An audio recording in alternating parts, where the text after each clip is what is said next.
안녕하세요. 이 장마라 이제 비가 시작된 것 같습니다. 네, 모두 비 피해 없으시기를 바라고요. 시간 다 같이 일어나셔서 우리 하나님 같이 찬양하시겠습니다.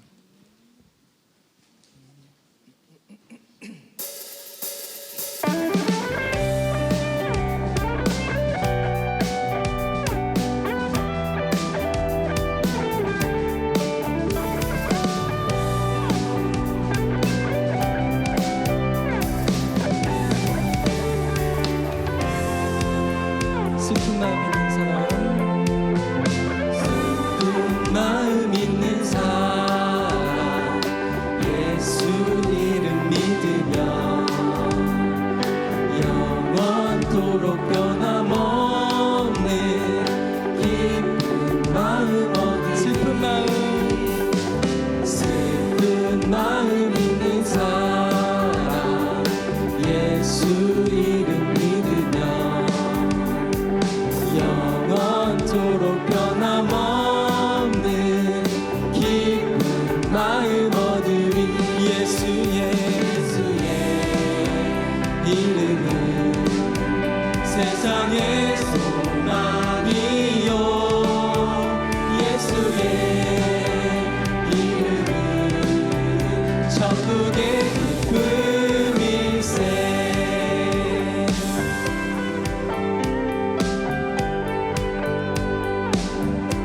존귀하신 주의 이름, 존귀하신 주의 이름, 우리 기쁨 되도다. 주의 품에 안길 때에 기뻐 찬송 부르리. 존귀하신 주의 이름, 우리 기쁨 되도다. 주의 품에 안길 때에 기뻐 찬송 부르리. 예수의 이름은 세상의 소망이요, 예수의 이름은 천국의 기쁨일세. 예수의 이름은 세상의 소망이요, 예수의 이름은 천국의 기쁨일세.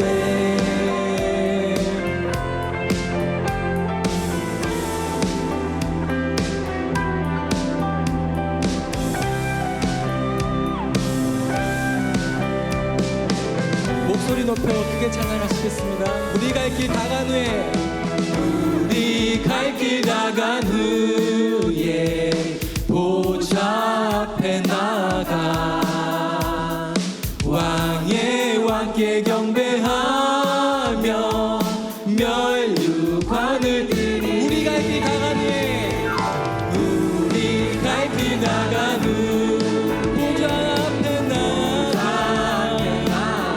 왕의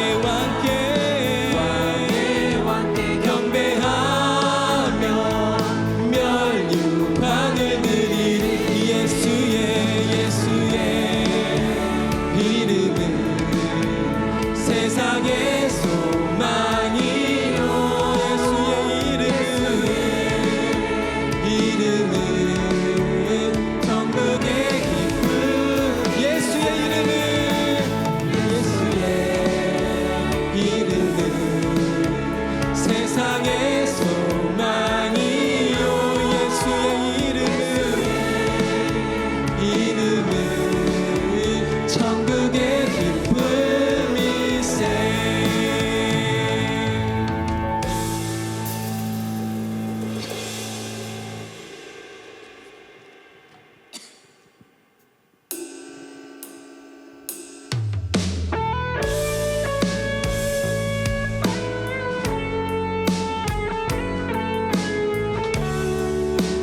다시 한번 하시겠습니다.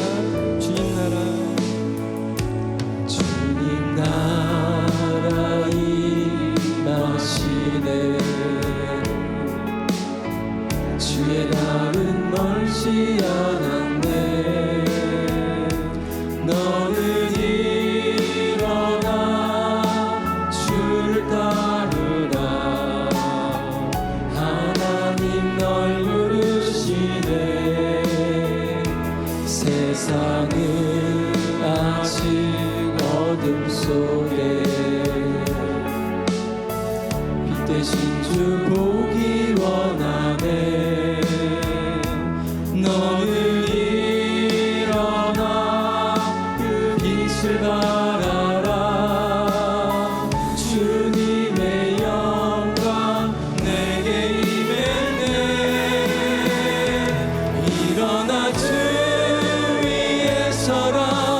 강한 용사여.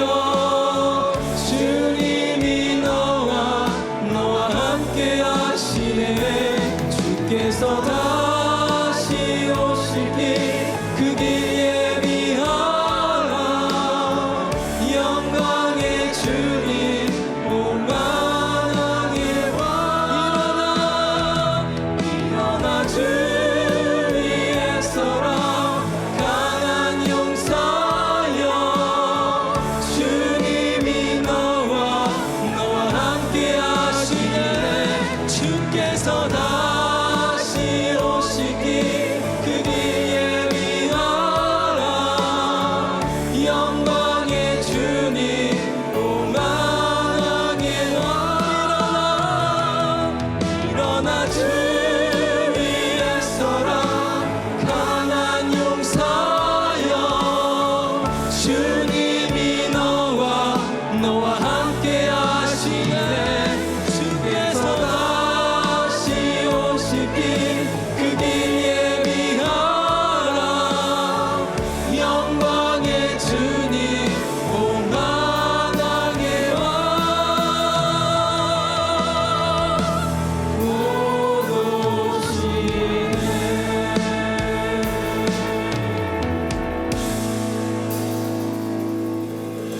네, 다 같이 기도하시겠습니다.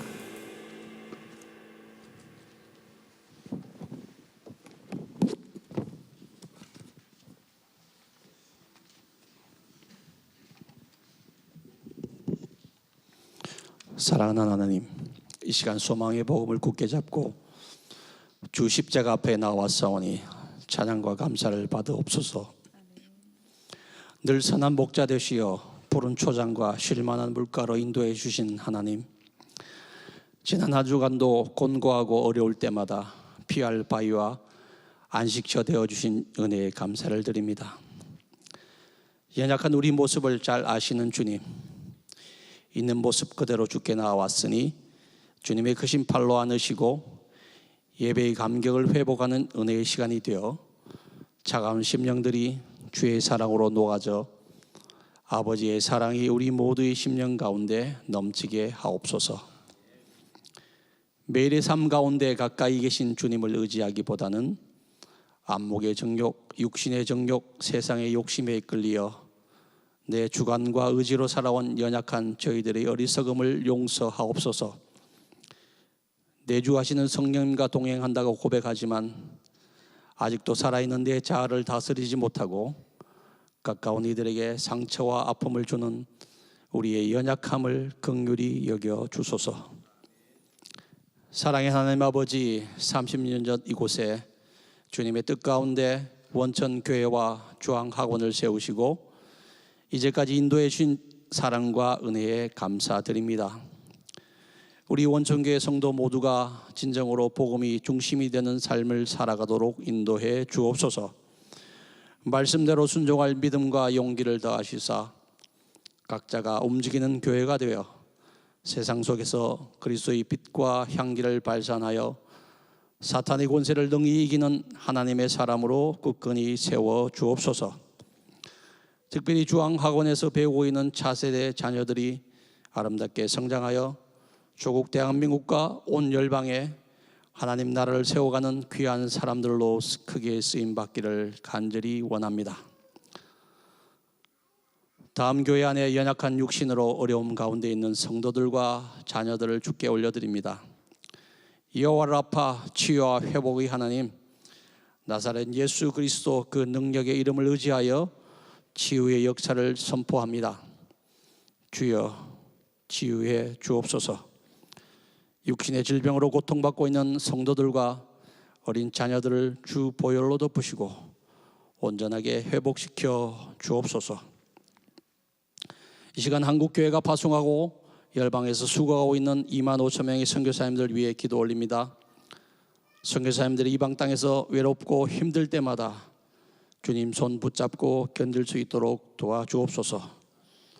특별히 우리 원천교회가 파송하고 또 후원하고 있는 선교사님들에게 특별한 은혜를 더하여 주옵소서.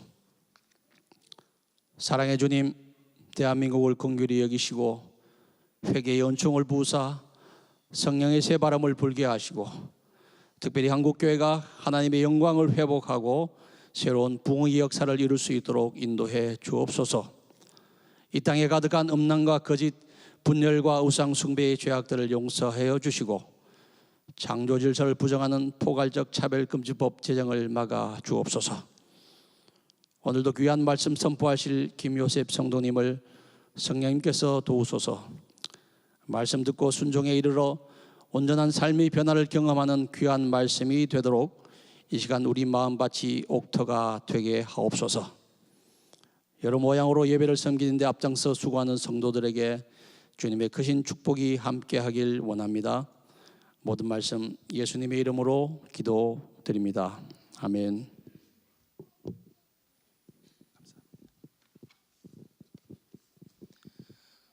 지금은 봉헌 시간입니다.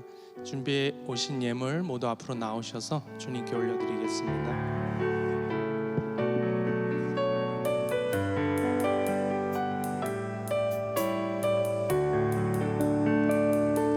주님께 드립니다. 주님께 드립니다. 나비로 가난하고 부족하지만 주님께 드립니다. 주님께 드립니다. 오 주님 부디 받아주소서. 주님께 드립니다. 주님께 드립니다. 나비로 가난하고 부족하지만 주님께 드립니다. 주님께 드립니다. 오 주님 부디 받아주소서.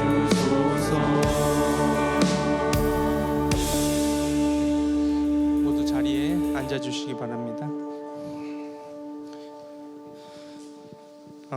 처음으로 돌아가는 원천 다음 교회 주일 예배 나오신 우리 성도 여러분들을 주님의 이름으로 환영합니다. 특별히 오늘 저희 다음 교회에 처음 나오셨거나 아니면 오랜만에 오신 분들이 계시면 이 시간에 좀 환영해 드리기를 원합니다. 처음 나오신 분들이 계시다면 자리에 잠시 앉아주시고 우리 기존에 계셨던 성도분들이 일어나셔서 그 가정들을 환영해 드리길 원합니다. 혹시 주변에 자리에 앉아 계신 분들이 계시면 알려주시면 감사하겠습니다. 네, 저쪽에도 지금 한 가정 앉아 계시고요. 네. 당신은 하나님의 언약 안에 있는 축복의 환영합니다. 잘 오셨습니다. 당신을 통하여서 열방이 주께 돌아오게 되니. 자, 전후좌우에 계신 분들과도 반갑게 인사 나누시겠습니다. 하나님의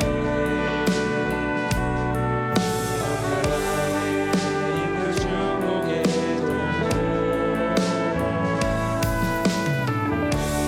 당신을 통하여서 열방이 주께 예배하게 되니. 네, 감사합니다. 자리에 앉아주시기 바랍니다. 원천 교회 소식 먼저 영상으로 함께 보시겠습니다. 2024년 6월 30일 원천 소식 전해드립니다. 7월 새벽 예배 안내입니다. 7월 1일부터 26일까지 매주 월요일부터 금요일까지 예레미야의 말씀을 가지고 이윤철 목사님께서 말씀을 전해주십니다. 은혜의 자리로 원천의 모든 성도님들을 초대합니다. 7월 금요 예배 안내입니다. 7월 한 달간 무명유실이라는 주제로 금요 예배를 진행합니다. 돌아오는 금요일은 첫 번째 시간으로 밥으로 가요라는 제목으로 방수영 목사님께서 말씀을 전해주십니다. 은혜의 자리로 원천의 모든 성도님들을 초대합니다. 7월 G패밀리 안내입니다. G패밀리를 통해 하나님께서 이스라엘에게 주셨던 10가지 계명과 그 의미를 간직하는 가정이 되기를 소망합니다. 신청하신 분들은 신관 3층 교회 사무실 앞에서 수령해 주세요. 2024년 2학기 테바스쿨 등록 안내입니다. 기간은 9월 둘째 주부터 12월 둘째 주까지 13주입니다. 등록 및 자세한 안내는 QR코드를 통해 확인해 주세요. 극동방송이 차별금지법 관련 방송으로 1, 2심에서 패소해서 현재 대법원 재판 중에 있습니다. 이번 일을 계기로 대한민국 교회들과 성도들이 대한민국 현 상황의 엄중함을 깊이 깨닫고 경각심을 갖도록 기도 부탁드립니다. 자세한 내용은 각 교회 밴드를 참고해 주세요. 이상 자세한 안내는 교회 주보를 참고해 주세요. 다음 교회 소식을 몇 가지 전해드리겠습니다. 다음 교회 처음 예배에 오신 새 가족을 환영합니다. 예배 후에 저곳 지하 1층으로 나가시면 니고데모 홀에 새 가족 팀이 있습니다. 그곳에 가시면 또 교회에 대해서 자세히 안내해드리겠습니다. 그리고 G2G 교사 모집이 계속해서 있습니다. 교사로 헌신하시길 원하시는 분들은 박인희 샘지기님께 연락을 부탁드리고요. 그리고 오늘 그 3주간의 새가족 과정을 마치신 박정란 성도님을 좀 환영해드리는 시간을 갖고자 합니다. 오늘 예배 나오셨습니까? 박정란 예. 앞으로 잠깐 나와주시면 예. 우리 또 유명한 우리 저자 사인이 담긴 김효세 목사님께서 직접 한번 예, 환영합니다. 예, 박수로 한번 환영해 주시면 감사합니다. 예, 예. 부끄러우시지 마. 예, 네, 제가 소심해서 전에는 3분이었는데 오늘 한 분이네. 저 혼자라서 너무 그렇습니다. 네, 전에 그 극동방송을 들으면서 11시 예배에 가다 보면 목사님 말씀을 항상 중간까지밖에 못 들었어요. 그런데 와서 듣게 되니까 하나님 말씀은 이랬구나. 그래서 울컥하기도 하고 내 모습이 이랬구나. 그래서 충격도 많이 받았습니다. 앞으로 여러분과 함께 하나님을 알아가고 또 이제 우리의 모습을 보면서 하나님을 더 쫓아가는 그런 원천교회 성도가 되겠습니다. 감사합니다. 감사합니다. 부끄러워하시면서 말씀을 너무 잘하셔서 예, 감사합니다. 환영합니다. 이어서 우리 홍순양 성도님 나오셔서 성경 봉독이 있겠습니다.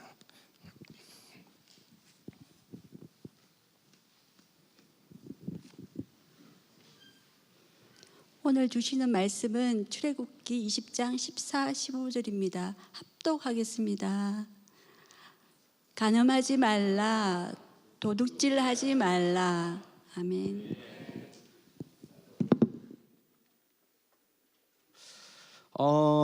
계속 십계명을 우리가 공부하고 있고 십계명을 배우고 있는데 오늘 굉장히 짧았잖아요. 간음하지 말라, 도둑질하지 말라. 계명을 읽으면 그리고 말씀을 보면 우리 안에 어느 정도 둘 중에 하나 판단을 내려야 될 것 같아요. 내가 지금 이 계명 지켰다, 안 지켰다. 그래서 물어보고 싶어요. 이번은 손을 들을게요. 지난 한 주간 동안 나는 간음하지 말라와 도둑질하지 말라를 그 계명을 지켰다. 나는 그래서 간음도 안 했고 도둑질도 안 했다 하는 분들 한번 손 들어주세요. 손 들어주세요. 다 손 들어주세요. 손 들어주세요. 손 안 드시는 분들도 괜찮아요. 그것도 정직한 거니까. 손 들어주세요. 김정식 집사님 간음 안 하셨나요? 네, 좁은 의미의 간음은 아니에요. 좁은 역시 설교를 지금 다 통찰하고 있으셔. 좁은 의미의. 자, 그러면 우리 김정학 집사님, 우리 검사가 우리 교회는 없지만 혹시 그 한국법에 절도로 형사 입건하실 만한 일을 지난주에 하셨나요? 아니요. 전혀 안 하셨죠. 그런데 과연 하나님의 계명은 우리들이 생각하는 것처럼 그런 나는 간음 안 했어, 나는 도둑질 안 했어 라는 것으로 국한할 수 있는 게 십계명일까요? 그동안 우리는 십계명을 제대로 못 보았던 것을 다시 한번 보기를 원하는데요. 그러려면 사실은 하나님의 십계명이 어떻게 주어졌고 무슨 의미로 하나님이 어떻게 우리한테 이 십계명을 지키기를 원하셨는지, 어떤 마음을 가지고 우리한테 주셨는지를 보아야 됩니다. 오늘 이 두 계명, 간단하지만 이 두 계명을 통해서 더 큰 하나님의 가치를 한번 발견하고 싶어요. 잠깐 십계명을 이해하기 위해서 우리나라의 법도 한번 생각해 보시면 좋겠습니다. 우리나라에 법이 여러 종류의 법이 있어요. 우리가 코로나를 겪으면서 행정명령이라는 것을 처음 사실은 있었는데도 발견하게 되었어요. 그래서 교회도 행정명령에 의해서 20명 이상 못 모인다라는 법령을 우리가 몸의 피부로 경험하게 되었거든요. 행정명령 또는 대통령령, 총리령이라고 하는 시행령이 있습니다. 이 시행령은 가장 밑에 있는 가장 세분화된 법령이죠. 그 위에는 뭘까요? 시행령 위에 있는 법을 뭐라고 그러죠? 혹시 아세요? 그냥 법령이라고 그래요.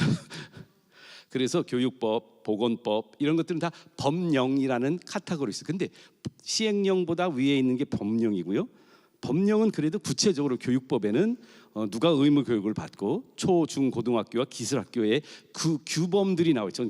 교육법, 법령을 계속해서 많이 보아야 되거든요. 최근에 저희가 고등학교 허가를 받았습니다. 특성화 고등학교는 한국 교육 법령에 의해서 우리 전영일 선생님과 직원들이 선생님들이 함께 이번에 원하고가 이제 그 법령에 의한 특성화 고등학교가 됐으니까 법령을 많이 보게 되죠. 근데 그 법령 위에 있는 법이 하나 더 있어요. 그 법을 뭐라 그러는지 아시죠? 그거는 좀 맞춰보세요. 사회 시간에 공부들 안 하셨나 봐. 아니 너무 오래됐지 사회 공부한 지가. 자, 시행령 위에 법령이 있고 법령 위에 있는 게 뭘까요? 헌법이죠. 자, 그래도 용감하게 좀 맞췄으니까, 자, 헌법은 몇 장으로 되어 있는지 아는 사람? 제가 설교 준비하려고 봤죠. 헌법은 10장으로 되어 있어요.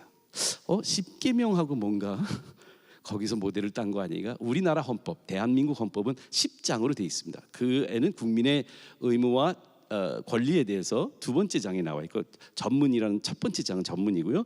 그리고 세 번째 장은 국회에 대한 법령이고, 네 번째 장은 행정부의 정부에 대한 법령, 다섯 번째 장은 법원에 대한, 그렇게 쭉 해서 10개의 법령이, 헌법이 우리나라의 최고의 법으로 되어 있거든요. 자, 하나님이 이스라엘 민족을 신의 산으로 불러서 내가 독수리가 날개 품고 너희를 애굽에서부터 끌어내서 오늘 이 자리에 나와 특별한 관계가 되는 새로운 국민, 새로운 백성, 새로운 공동체를 함께 너희들의 하나님이 되어서, 나는 네 여호와 하나님이 되어서 너희와 함께 하고 싶은데 여기에 10가지 헌법이 있단다. 근데 그 헌법 밑에 하나님이 이 법을, 헌법은 기억하기 좋아야 되고요, 핵심적이어야 되고 포괄적이어야 돼요. 그래서 간음하지 말라, 도둑질하지 말라는 정말 우리가 10손가락이 있듯이 10계명이 우리에게 잊어버리지 않도록, 그렇지, 하나님은 간음하지 말라에 내 그 안에 이게 포함되어 있는 하나님의 더 많은 마음이 있으세요. 그런데 부정적으로 표현해야 가장 짧게 표현할 수 있어요. 여기 우리 로이 한의원 원장님도 오셨죠. 어디 계시가? 한의원님 원장님 어디 계세요? 아, 거기 계시는구나. 제가 원장님 가끔 요즘은 못 뵀는데, 하여간 한의원을 가면 한약, 여러 가지 한약을 이렇게 쪼리고 나중에는 그걸 이렇게 알약으로 만들어 가지고 그 크게 뭐 인삼 이만한 거 뭐 당귀 뭐 이런 거 이렇게 많은 거를 쪼려 가지고 작은 환으로 만들든지 알약으로 만들어 버리잖아요. 작게, 가장 파워풀하지만 가장 작게 우리가 먹을 수 있도록 만들듯이, 하나님께서 하나님의 법률을 헌법으로 가장 중요하게 여기시는 10가지를 함축시켜서 만들어 놓아서 짧게 쓰기 위해서는 부정적으로 표현할 수밖에 없어요. 간음하지 말라를 하나님 마음속에는 더 풀어주시고 싶은데, 도둑질하지 말라를 더 풀어주고 싶은 마음이 많으신데, 가장 기억하기 좋게 짧게 하려면 뭐 하지 말라로 부정형으로 표현해야만 가능합니다. 그렇지만 이 안에는, 이 알약 안에, 이 환 안에는, 그 안에 당귀, 제가 잘 몰라서요. 그다음 뭐가 있어요, 원장님? 뭐가 있죠? 녹용 뭐 이런 거 다 쪼려서 그 원액만, 핵심만 우리한테 주신 게 이 계명이거든요. 근데 그 시내산 기슭에서 10가지 계명을 주시고요, 바로 이어서 우리가 20장 1절에서 한 18절까지가 10계명인데, 이어서 그 나머지, 그러니까 10가지 계명을 지키기 위해서 이렇게 이런 마음으로 이 계명을 준 거야라고 한 것들이 23장, 24장까지 계속 나와요. 그래서 오늘 도둑질하지 말라를 예로 들어 볼게요. 우리 그 계명부터 볼 거거든요. 한마디로 10계명은 하나님의 마음이 알약으로 이렇게 꽉 그 안에 있다. 원자폭탄이 원자핵으로 나중에 엄청난 폭발력을 가지고 있지만 가장 작은 것으로 만들어지는 것처럼 10계명 우리한테 그렇게 되는데, 여러분 성경 갖고 오셨어요? 자, 핸드폰을 펴셔도 되는데 위험합니다. 핸드폰을 피면 다른 거 보려고 하실 거예요. 근데 카톡 보지 마시고요, SNS 보지 마시고요. 성경 출애굽기 22장을 한번 보세요. 22장, 출애굽기 22장. 출애굽기 22장을 보시면 여기에 저도 필게요. 잠깐만 기다려 주세요. 22장을 보시면요, 22장 1절부터 조금 볼게요. 22장 1절에 보면 사람이 소나 양을 뭐 하자고 그랬죠? 도둑질하여 잡거나 팔면 그 소 한 마리에 소 5마리로 갚고 양 한 마리에 양 4마리로 갚을지니라. 도둑이 뚫고 들어오는 것을 보고 그를 쳐 죽이면 피를 흘린 죄가 없지만 해돋은 후에 피를 흘린 죄가 있으리라. 도둑은 반드시 배상할 것이나 배상할 것이 없으면 그 몸을 팔아 그 도둑질한 것을 배상할 것이요, 도둑질한 것이 살아 그의 손에 있으면 소나 낙이나 양을 막론하고 갑절을 배상할 것이요. 또 뭐 이렇게 나오죠. 사람이 밭에서나 포도원에서 짐승을 먹이다가 자기 짐승을 놓아 남의 밭을 먹게 하면 자기 밭에 가장 좋은 것과 자기 포도원에 가장 좋은 것으로 배상할지니라. 여러분, 자, 왜 이거를 제가 보여드리냐면 쭉 내려 아예 마지막까지 볼까요? 22장 뒷부분을 볼게요. 22장 어디를 볼 거냐면 29절을 볼게요. 29절. 너는 내가 추수한 것과 내가 짜낸 즙을 바치기를 더디하지 말며 내 처음 난 아들들을 내게 줄 것이며 내 소와 양도 그와 같이 하되 이래 동안 어미와 함께 있다가 여덟해 만나 내게 줄 것이다. 너희는 내게 거룩한 사람이 될지니 들에서 짐승에 찢긴 고기를 먹지 말고 그것을 개에게 던지지 말지니라. 이게 무슨 여러 가지 이야기를 하고 있는데요, 주제는 사실은 도둑질입니다. 다시 말씀드리면 도둑질하지 말라라고 하는 8번째 계명 안에는 최소한 22장 1절에서 31절까지 있는 말씀 속에 하나님의 마음이 확대되고 있다는 사실이에요.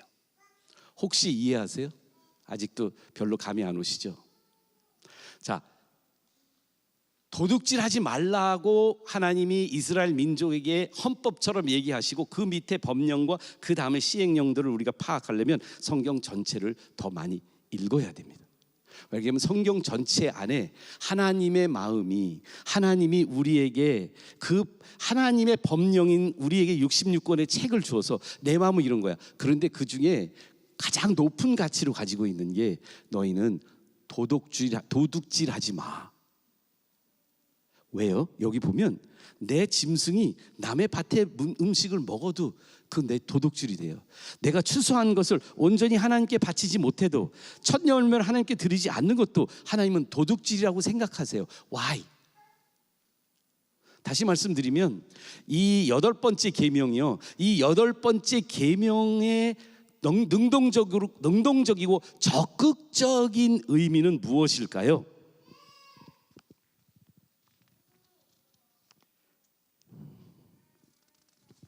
내가 써놨거든요.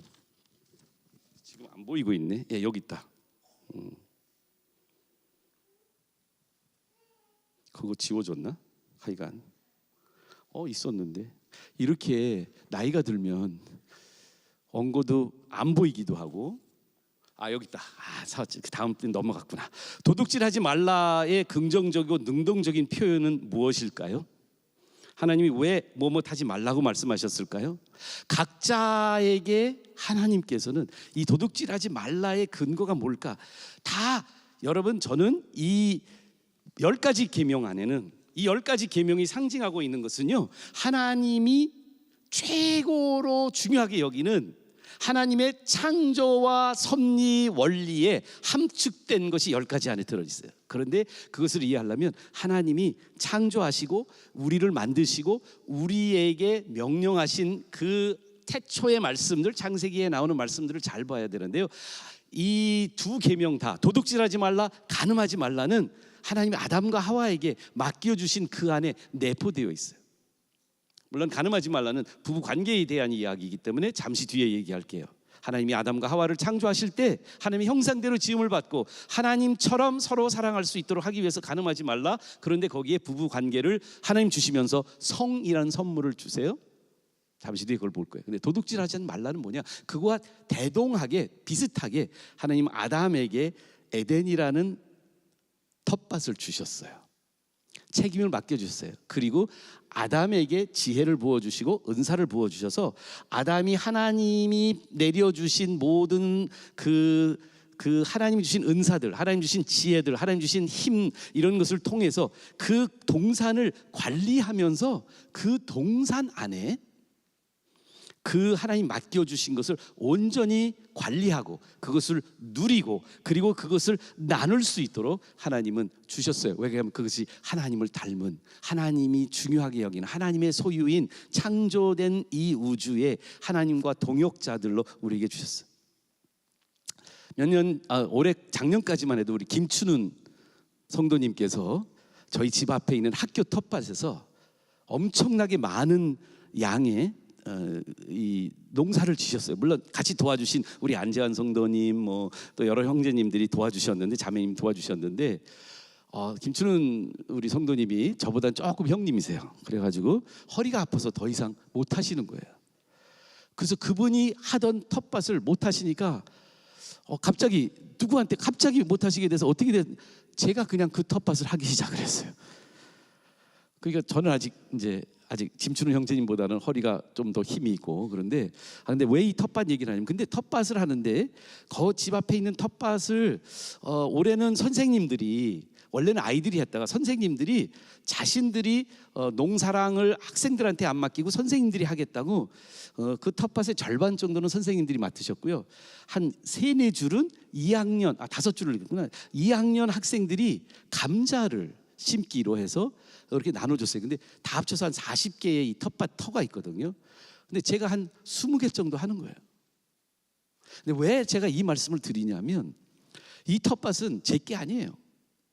학교 땅이라 테크니컬하게 말하면 학교 거예요. 그래서 제가 위탁을 받았어요. 근데 이상하죠. 거기 보면 똑같이 여기도 오이 심고 우리도 오이 심고 여기도 고추 심고 저도 고추를 심고 그랬는데요. 제가 아침에 나가면 어디만 물 주게 해요? 제 고추만 제가 물을 주고 있어요. 제 오이만 물 주고 있어요. 제 밭에 있는 잡초를 저만 뽑아요. 그리고 은근히 옆에서 비교해요. 아, 쟤네들은 저렇게 자풀이 많이 자라는데 나는 지금 잘 자라고 있지. 그 다음에 토마토, 방울토마토를 심었는데 빨갛게 익어오기 시작을 해요. 근데 문제는 새들이 자꾸 빨간 토마토만 찍어 먹는 거예요. 근데 우리 선생님들이 심은 텃밭에서 토마토, 방울토마토가 올라와. 그런데 저는 제 텃밭에만 새 망을 이렇게 쳐놨어요. 그래서 제가 여러분들한테 드리는 토마토는 새가 손대지 않는 토마토. 선생님들이 주는 거는 새가 뭘 했는지 모르는 토마토. 제가 왜 이 말씀 드릴까요? 제가 남자라 더 그럴 수도 있는데 이상하게 나에게 맡겨진 텃밭에 내 에너지와 내 정성과 내 노력이 들어가요. 아, 그런데요, 누군지는 모르는데 어느 날 와보니까 고추가 몇 개가 없어진 거야. 누가 내 고추를 도둑질해 갔어. 여러분들, 그때 제 마음은 어땠을까요? 아니, 그거 뭐 마트에서 사면 2,000원도 안 되고 3,000원도 안 되는 건데 얘네들은 내 새끼야. 내가 몇 개월 동안 얘네들 조그만 모종에서부터 키우고 순치기 해주고 또 거름 주고 막 이랬던 거라 얘네들은 내 살 같아, 내 뼈 같아. 이거에 제가 누군가 고추를 따가거나 뭔가 내가 길른 토마토를 가져가면요, 저를 범하는 게 되는 거예요. 그런데요, 너무 농사가 오래 잘 됐어요. 김춘은 성도님이 할 때보다 더 잘 된 것 같아. 저도 모닝글로리를 심었거든요. 근데 그 똑같은 장소에다 모닝글로리를 심었는데 지금 벌써 한 번 수확을 하고 또 이만큼 났어요. 근데 여러분, 지금 아내도 없고 저 혼자서 그 많은 양의 풋고추와 많은 양의 방울토마토와 엄청난 양의 그 모닝글로리를 제가 다 먹을 수 있을까요? 그러니까 약간 그런 마음이 생기더라고요. 뭐냐면 아까워 죽겠다는 생각이 들어. 그런데 여러분, 제 땅도 아니고요, 제가 농사를 지고 제가 최선을 다해서 남이 뺏어가거나 훔쳐가면 저에게는 큰 마음에 상처를 입힐 정도의 아픔이 있지만 수확철이 돼서 제 안에는 감사한 마음이 넘친 거예요. 왜냐하면 이게 내 텃밭이, 나에게 맡겨진 텃밭이지 내 거라는 생각이 안 들어요. 그래서 지난 금요일 날, 일주일 전 금요일 날 모닝글로리 다 수확하고 풋고추 다 따고 양파, 대파를 한 40단 정도를 수확을 해서 여기 식당 앞에 있는 냉장고에 넣고 우리 학교의 선생님들한테 임종필 선생님이 올려셔가지고 길상배 선교사님을 위해서 2,000원씩 3,000원씩 한 봉지 한 단씩 이렇게 팔아서 지금 30만 원이 수확이 됐어요. 박경환 간사님 드셔보셨지? 어때요, 맛이? 너무 맛있지. 근데 그냥 맛있는 게 아니야. 이건 은혜로 맛보는 놀라운 청정이고. 그런데 여러분, 내가 왜 이 말씀 드리느냐? 저는 이 그림 안에 하나님이 우리에게 도둑질하지 말라라고 주신 계명의 뜻이 다 담겨져 있어요. 저는 텃밭이지만 우리 모두에게는 은행 통장이고 자동차이고 집이에요. 이것이 내 거라고 생각하는 순간, 나만 갖겠다고 생각하는 순간 나는 모으는 것에 혈안이 되어서 이만큼 쌓아놓고 있을 거야. 그런데 성경에 보면 예수님이 비유를 들잖아요. 그래서 더 창고를 늘려야지, 나 너무 많아, 이거 어떻게 하지, 나만 먹어야 되는데 어떻게 하지 하고 창고를 늘리는 그 부자에게 하나님 밤중에 와서 이렇게 말합니다. 네가 지금 창고를 지어서 너의 축적을 더 많이 하기 위해서 계속 쌓아놓는 곳에 꽂혀 있니? 오늘 밤 네 영혼을 데려가면 그건 다 누구 것이 될 것이니?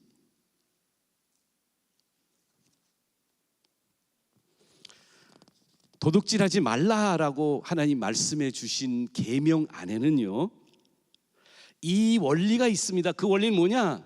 하나님이 모든 것의 주인이시라는 것을 우리 안에 하나님 백성들은 꼭 기억하라는 하나님의 명령의 마음속에 담겨져 있는 것입니다.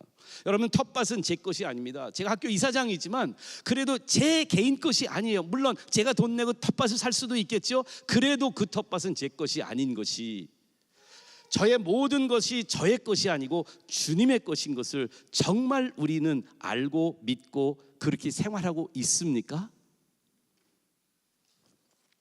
우리 안에는 두 가지의 도둑질이 있습니다. 첫 번째는 나에게 맡기지 않고 다른 사람에게 하나님이 맡긴 것을 가져가는 도둑질이 있습니다.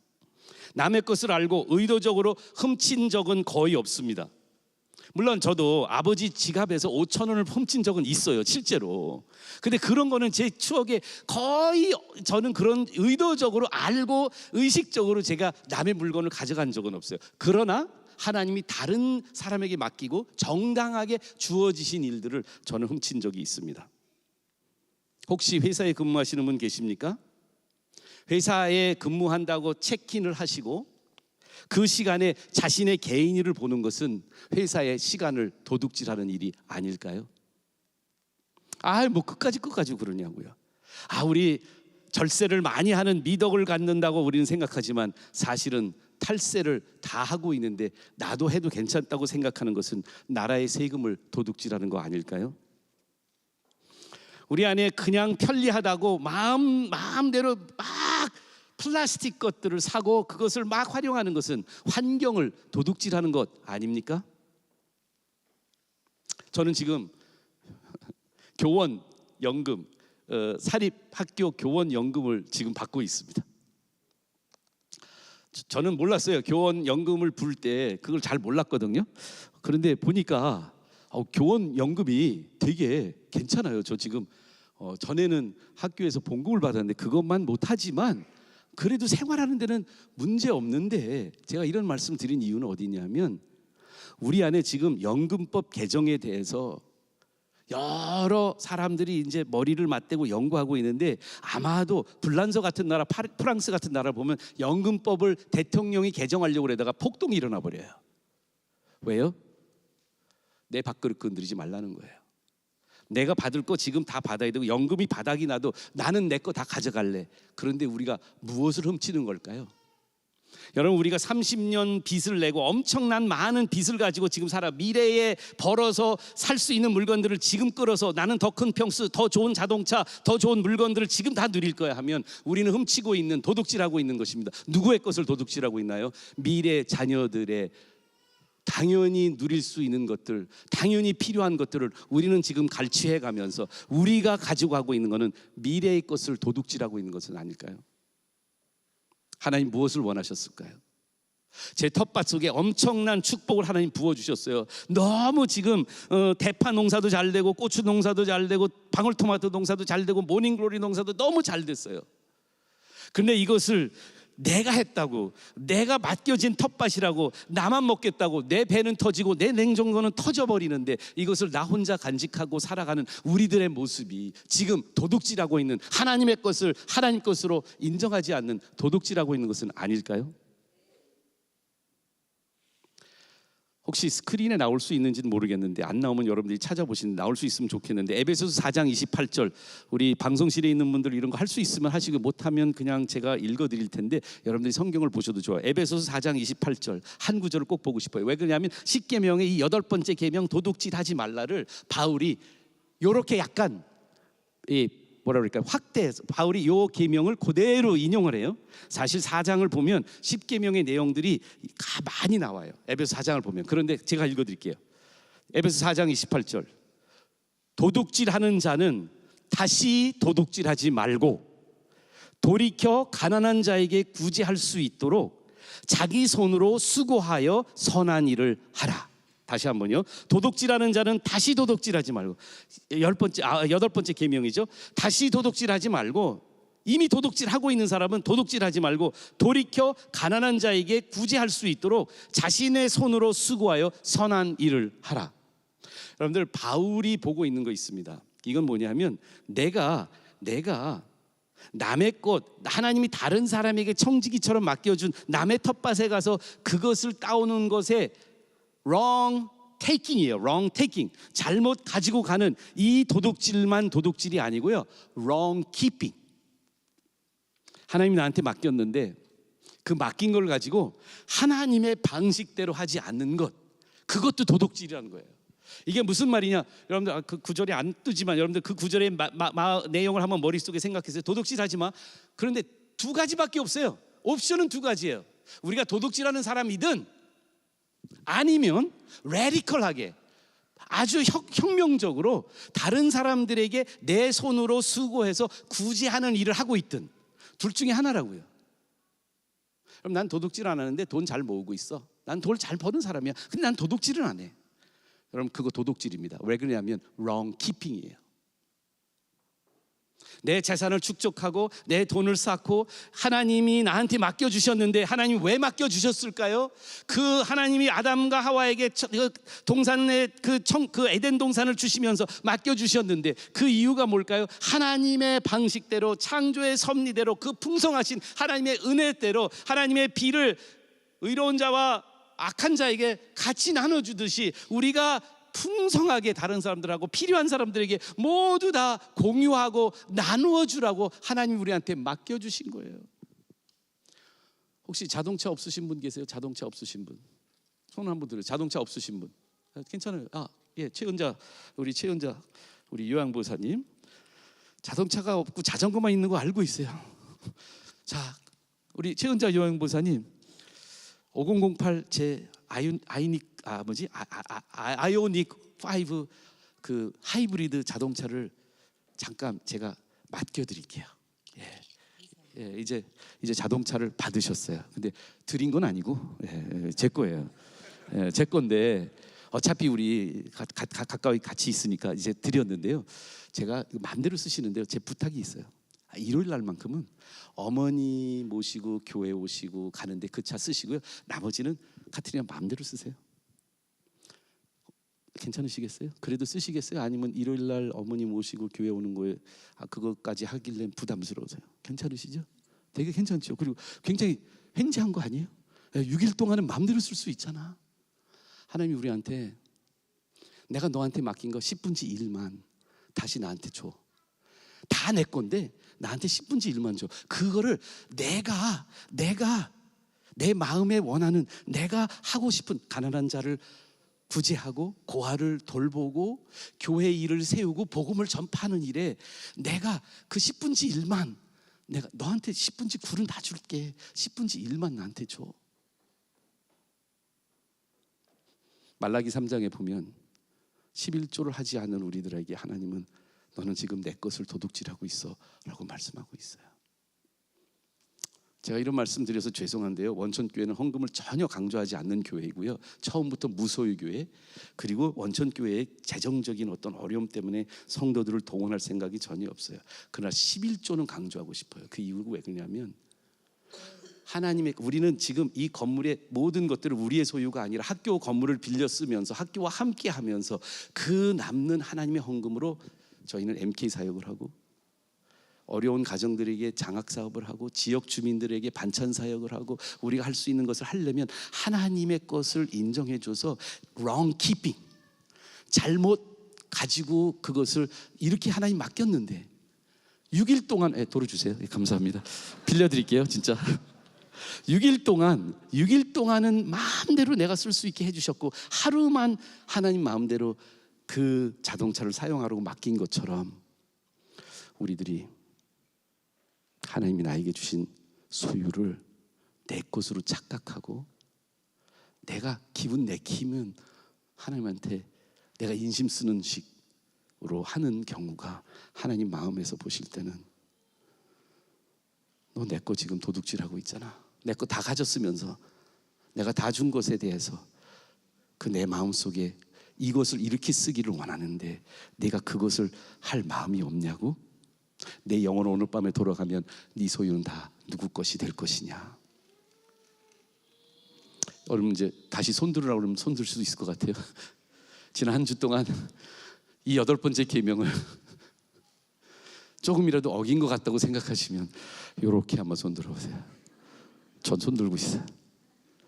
내가 하나님이 원하는 만큼 레디컬하게 제너러스하지 않으면, 내 안에 하나님이 원하시는 만큼 혁명적으로 잘 베풀고 있지 않으면, 드리지 않고 있으면, 나누지 않고 있으면, 에베소 4장 28절에 하면 나는 도둑질한 사람이에요. 도둑질하는 사람이든지 하나님이 원하는 방식대로 하나님이 나에게 허락하신 물질을 나눠주는 사람이 되든지 둘 중에 하나예요.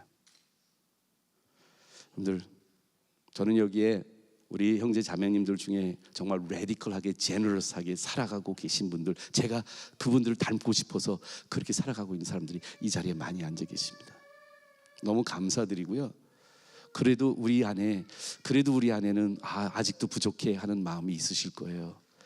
근데 하나님께서 여러분들의 그 마음을 보시고 여러분들이 그 손으로 베푸시는, 구제하시는 그 모든 것들이 더 풍성해질 수 있도록 이 8번째 계명이 공동체를 통해서 그것이 더 확산될 수 있기를 기도합니다. 초대교회가요, 복음이, 성령이 강력하게 임하고 복음이 확산되기 시작하면서 일어난 부수적인 일들이 있어요. 사도행전 2장에 보면 뭐냐면 그들이 자신의 물건을 공유하고 나누고, 그리고 나중에는 아나니아 삽비라의 이야기가 5장에 나오는데 그 4절에 요셉이라고 하는 바나바가 자기 땅을 팔아서 돈이 없고 집이 없는, 먹을 것이 없는 사람들에 있어 자기 가지고 있는 소유의 절반을 팔아서 그들을 위해서 다 공유해 줬어요. 그런 레디컬하고 정말 포괄적이고 총체적이고 정말 놀라울 정도의 혁명적인 넓은 마음으로 여러분들이 이 공동체를 통해서 기도와 말씀과 교제와 포도원을 통해서 여러분들 안에 그러한 마음들이 넘칠 수 있는 저희 공동체가 되기를 기도합니다. 근데 이제 5분 정도 안에 두 번째 계명, 우리 거꾸로 가고 있어요. 8번째 계명은 도둑질하지 말라요. 간음하지 말라는요. 간음하지 말라? 난 최근에 간음한 적 없는 것 같은데. 저는 이 간음하지 말라의 계명 안에는 하나님의 형상대로 지음을 받은 남자와 여자에게 하나님이 굉장히 중요한, 파워풀한, 아주 독특한, 동물과는 다른 선물을 주셨어요.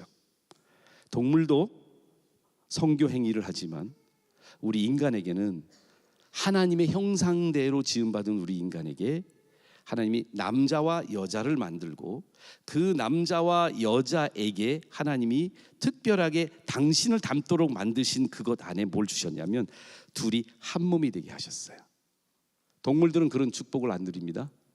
인간에게만 그런 축복을 줍니다. 물론 펭귄 세계는 모노가머스, 그러니까 한 펭귄이 그러니까 남자 한 순놈과 암놈이 한 평생 같이 이렇게 인간 비슷하게 살아가는 동물이 있을 수는 있어요. 그러나 하나님만 인간에게 당신의 모습을 닮은 관계를 하기 위해서 성이라는 것을 주셨거든요. 로마서 13장 9절에 이 말씀을, 이 계명을 바울이 이렇게 인용합니다. 간음하지 말라, 살인하지 말라, 도둑질하지 말라, 탐내지 말라 한 것과 그 외에 다른 계명이 있을지라도 내 이웃을 내 자신과 같이 사랑하라 하신 말씀 가운데서 다, 그 말씀 가운데 다 들어있느라. 지난주에 본 말씀이에요. 10번째 계명이 모든 계명들, 아니 1번과 10번의 계명이 모든 계명 안에 다 담겨 있어요. 첫 번째 계명은 하나님을 사랑하라가 1에서 4계명이고, 두 번째 계명은 뭐죠? 내 이웃을 내 몸과 같이 사랑하라가 5에서 10까지 계명에 담겨져 있다고요. 사랑은 이웃에게 악을 행하지 아니하나니 그러므로 사랑은 율법의 완성이니라. 그런데 이 간음하지 말라라는 계명은요, Do not commit adultery라는 개념, 우리말에는 이 간음의 개념이 조금 두리뭉실하긴 하지만 영어에는 adultery는 혼외, 결혼한 사람만이 저지를 수 있는 범죄예요. 계명 어김이에요. 왜냐하면 간음하지 말라는 결혼한 사람이 결혼 상대 부부가 아닌 다른 사람과 성적인 관계, 친밀한 관계를 갖는 게 간음이고요. 영어로는 그것을 adultery라고 하고요. 결혼하지 않거나, 그러니까 결혼하지 않은 상태에서 혼외 정사를 하고 있는 경우, 그러니까 결혼하지 않은 사람이 그 남녀 관계를 하는 것은 fornication이라고 합니다. 근데 여기에서 물론 둘 다 성경은 순결을 위해서 금하고 있는 것이죠. 그런데 특별히 이 간음은 왜 하나님 보시기에 그렇게 심각하고 중요한 이 가치를 지키는 것이냐? 저는요 이 계명이요, 이건 7번째 계명인데 이 7번째 계명의 긍정적이고 능동적인 표현이 뭘까요? 하나님께서 축복하신 부부와 가정의 친밀한 관계의 테두리 안에서 마음과 몸이 하나 되는 것, 그 찐 공동체의 기초로 하나님이 삼위일체 하나님의 그 관계를, 인간이 그 관계를 반사하고 하나님과 그런 관계가 되기 위해서 가장 상징적으로, 가장 표본적으로 우리에게 하나님이 주신 선물, 저는 성은, 섹스는 원자와 같은 힘을 가진 놀라운 파워라고 생각합니다. 그러니까 가장 하나님 안에 강력한 건 뭐냐면 세 분의 하나님이 한 분의 하나님 되시는 거예요. 하나님의 다양한 속성들이 많지만 가장 이해할 수도 없고 가장 신비하기도 하지만 가장 능력적인 게 뭐냐면 세 분이 한 분이 됐다는 사실이에요. 근데 그 하나됨의 파워에 하나님 주신 도구가 있어요. 그 도구가 뭐냐면 인간에게 성이란 선물을 주셨어요. 근데 여러분, 하나님이 결혼 안에서만, 남자와 여자만 이 성적인 선물을 활용하라라고 하나님이 이렇게 테두리를 해준 거는요, 여러분들 저기 월성에 가면 원자력 발전소가 있어요. 근데 그 발전소에 그 원자의 힘을 빌려서 발전하기 위해서는 엄청난 프로토콜이라는 게 있어요. 그 발전하기 위해서 많은 규칙과 기준과 아주 탄탄하게 그 안에서만 원자가 일어날 수 있도록 과열돼도 안 되고 그 많은 그 과학의 힘을 빌려가지고 원자의 힘을 발휘하는데요, 여러분들 성도 하나님이 우리에게 그렇게 주신 거예요. 완전히 강력한 테두리를 주셨어요.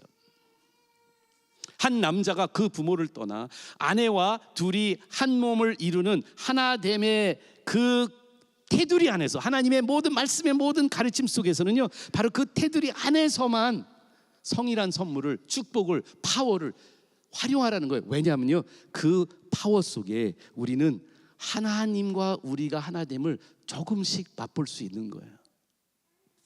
근데 세상은 어떻게 하죠? 다양한 방식으로 우리로 하여금 성을 남용하게 합니다. 성을 화면을 통해서, 그래서 포르노라고 하죠. 화면을 통해서 아무런 관계 없이, 아무런 내 욕구를 충족해주는 말초 신경적인 자극의 하나의 도구로 전락시켜버리는, 마치 가보를 엿장수에게 바꿔버려서 엿 하나로 바꿔버린 것처럼 영상이나 화상이나 다른 매체를 통해서 우리는 성을 이렇게 전락시키고 있습니다.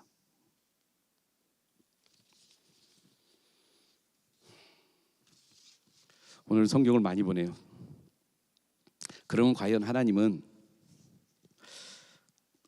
성에 대해서 되게 부정적이고, 이게 우리가 선교도적이고 퓨리타니컬이라고 이런 단어를 미국에서 많이 써요. 그 뭐냐면 좀 선교도는 좀 굉장히 그 뭐랄까 너무 그 구태의연하고 굉장히 그 보수적이고 이 성에 대해서 다 못하게 하는 사람들로 이렇게 기독교를 생각하고 있거든요. 근데 성경을 잘 읽어보세요. 죄송하지만 여기 혹시 중고등학생 와 있나요? 있구나. 미안해. 너는 귀를 좀 막아라. 왜냐면 이런 거 알려주면 거기만 가서 빨리 본다고요. 여기 19금 본문들이 좀 있어요. 오늘 19금 본문 중에 하나를 여러분들한테 소개해 드릴 거예요. 잠언 5장 18절에. 괜찮아, 이제 귀 안 막아도 돼.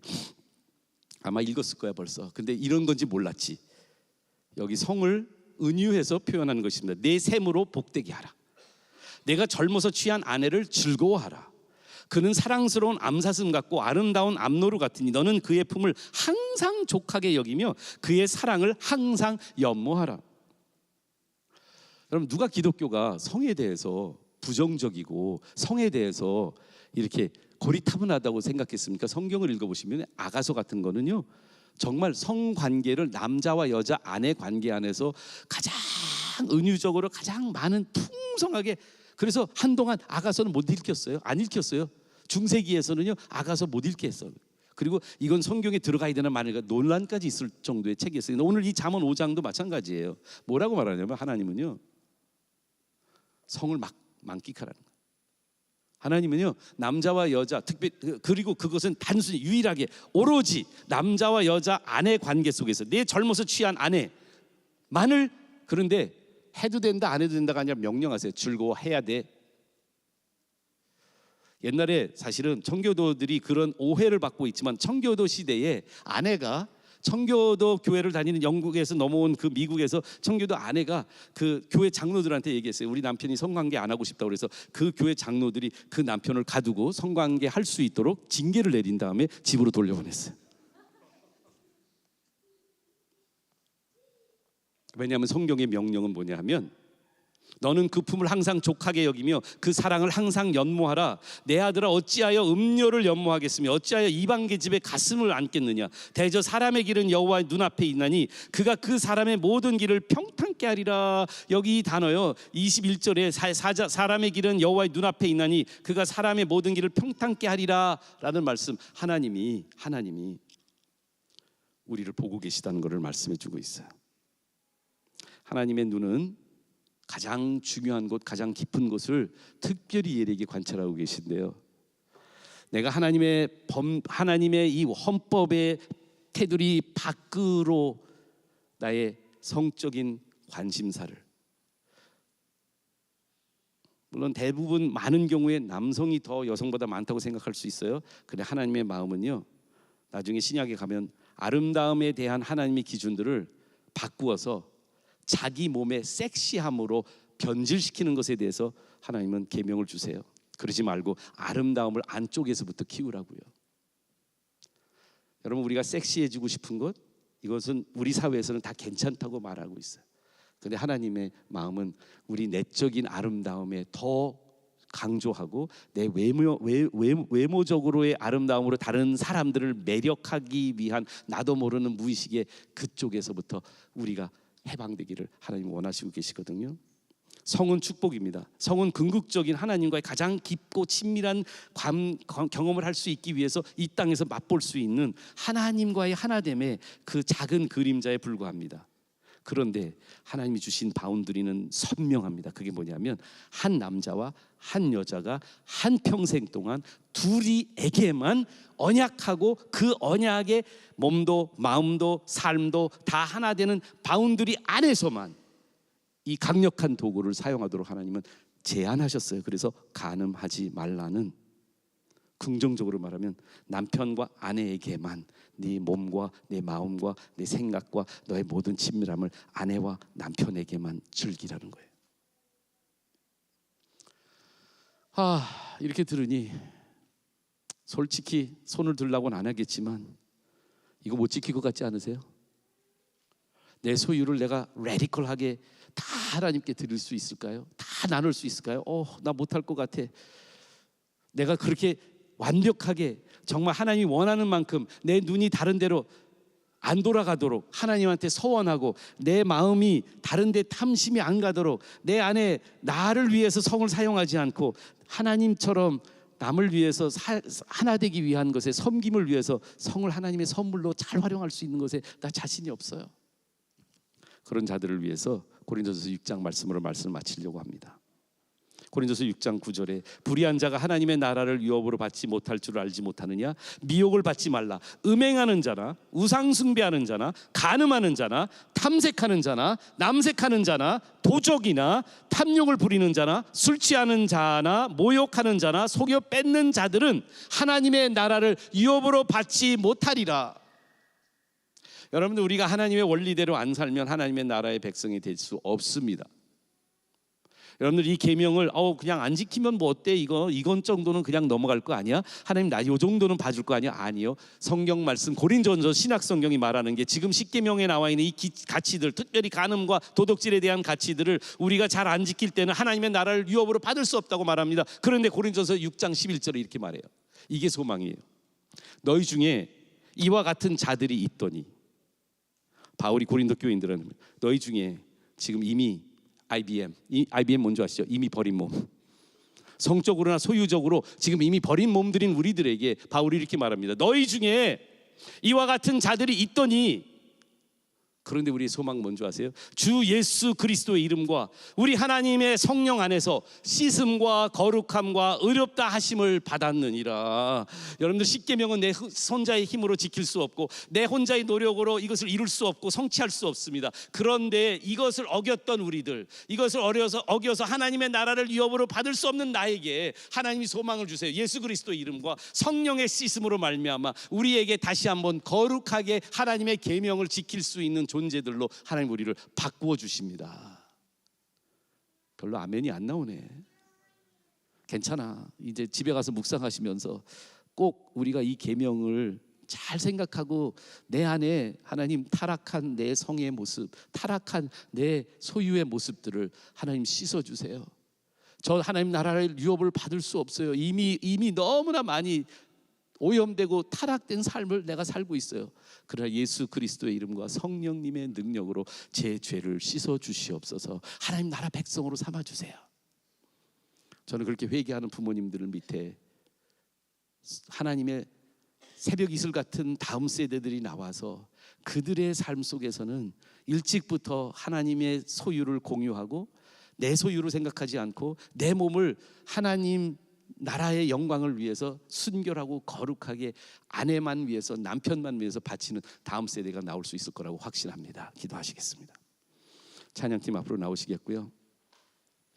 여러분, 이 모든 것에 십계명을 지키게 하는 유일한 힘이 뭔지 아십니까? 이 유일한 힘은 우리가 정말 진심으로 하나님을 사랑하면 우리 안에 이 계명을 지킬 수 있는 하나님의 쓰시심과 하나님의 강력한 변화의 능력이 우리한테 옵니다. 그래서 우리 교회는 마지막 기도와 함께 찬양으로 부르시는 이 찬양을 함께 부릅니다. 하나님, 하나님의 사랑 안에 온전히 회복되게 해 주시옵소서. 하나님의 사랑만으로 우리의 마음을 가득 채워 주시옵소서. 하나님의 완전한 사랑을 통해 우리 안에 있는 간음하는 마음, 우리 안에 있는 도둑질하는 마음, 우리 안에 있는 이러한 각종의 이 사탄이 우리에게 이 올무처럼 칡덩굴처럼 우리를 감싸는 모든 마음들을 깨끗하게 하여 주시옵소서. 예수님 이름으로 기도합니다. 일어나서 찬양하시겠습니다. 나의 하나님, 너는 어여쁘고 참 귀하다. 어느 보석보다 귀하다. 내가 사랑스럽지 않을 때 너를 온전히 사랑하고 너와 함께하여 내가 완도. 이 자리에 하나님이 계십니다. 여러분에게 이렇게 말씀하십니다. 주의 사랑, 이 사랑은 결코 변치 않아. 오는 계절 돌보시네. 불은 마르고 꽃은 시드나 주의 말씀은 신실해. 실수가 없으신 주만 바라라. 나의 모든 염원, 나의 모든 욕구들을 하나님께 돌립시다. 주님의 나라와 뜻이 나의 삶 속에 임하시며 주님 알기를 주만 보기를 정말 갈망하십니까? 소망해.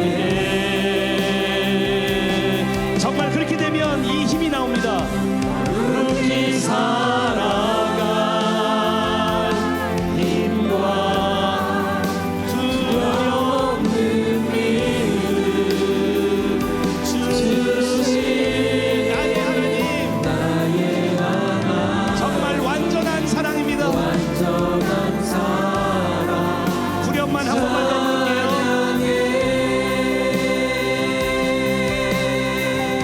주님의 나라, 주님의 나라와 뜻이 나의 삶 속에 임하시며 정말 고백합시다. 주님 보기를 갈망합니다. 소망해. 거룩히 살아갈